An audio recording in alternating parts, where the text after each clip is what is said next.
Hindi lang sa pagbibiyak ng buko, pati sa pagmamanage din ng tao.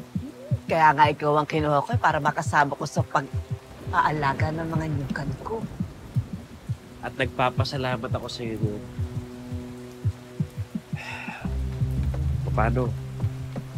Aalis na ako, ha? Teka muna, sandali. Bakit parang malungkot ka?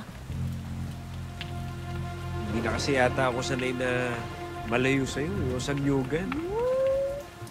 At saka, Sige na, sabihin mo na sa akin kung anong problema mo. tumawag kasi yung nanay ko. Hmm. Enrollment na daw ni Bunso. Mm. Ang problema kasi,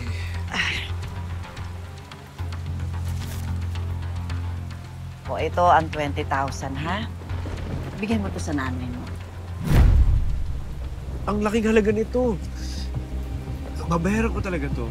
Hindi na. Ano ka ba? Tulong ko na yan sa'yo. Sa pag-aaral naman yan ng bunso. Gusto mo ba?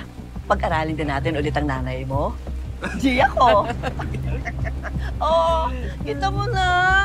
Mas gwapo ko talaga pag masaya ka. Masaya na dapat ako, kaya lang, Oh, bakit? May problema pa ba? Ano? naalala ko lang kasi yung bahay namin eh. Hindi pa kasi bayad eh. Tagal na kasi ako hindi nakakapagtrabaho sa restaurant eh, kaya hindi ko pa nababayaran eh. Ayaw ko kasi malayo sa'yo eh. Yung sweldo ko sana yun, gagamitin ko pang bayad ng utang namin sa bahay.